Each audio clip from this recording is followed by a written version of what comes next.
Yung pagbabago ng klima, sir, sa experience ko,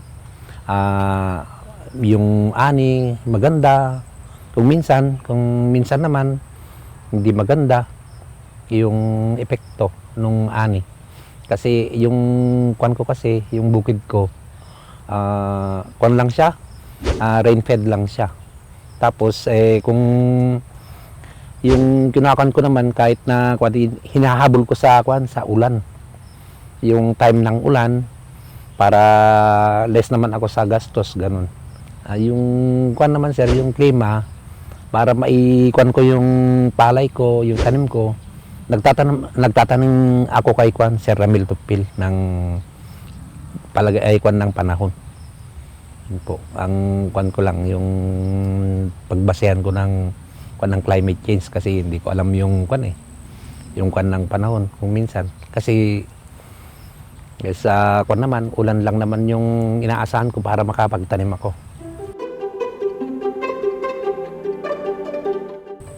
Yung kwan ko na lang po, yung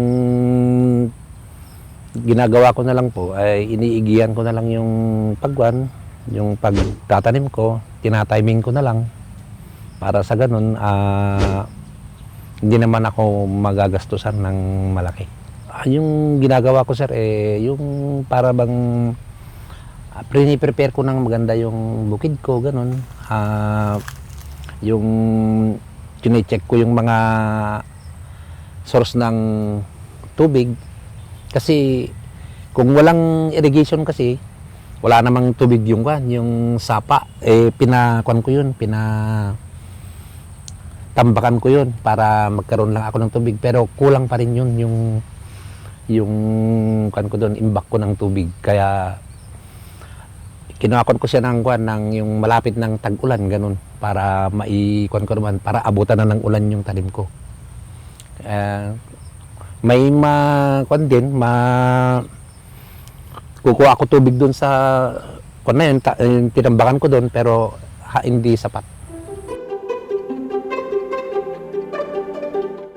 Sa akin, hindi naman problema yung mga makinarya kasi may makinarya ako.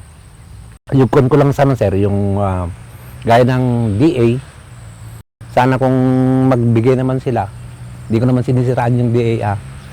Kung magbigay sana naman sila, yung sapat dun sa area na kinukuha nila para hindi naman yung kulangin yung mga inputs na kasi kung minsan na tatanggal pa yung pangalan namin. At saka yung nagbibigay sila, hindi on time, nakatanim na kami bago sila magbigay. Yung maganda lang naman sana, yung advance sana sila magbigay para magamit naman namin yung binibigay nila. Kasi yung binigay nila sa amin, hindi ko na naitanim kasi tapos nakapagtanim, doon nakatambak, masisira naman yun. Yun yung ko lang naman sa gobyerno. Na kung tutulong sana sila, advance naman nila para magamit namin agad. Para less gastos.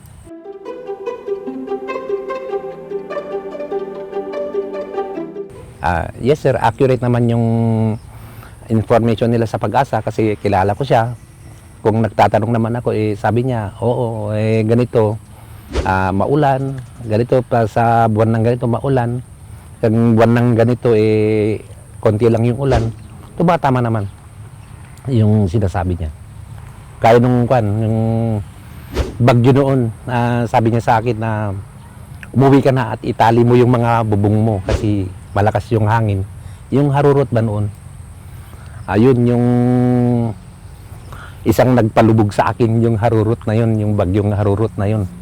Kasi more than 3 hectares yung maisan ko, tumba lahat. Kaya yun ang okay naman yung sinabi ni Sir Tupil noon na talagang darating yung bagyo, dumating talaga.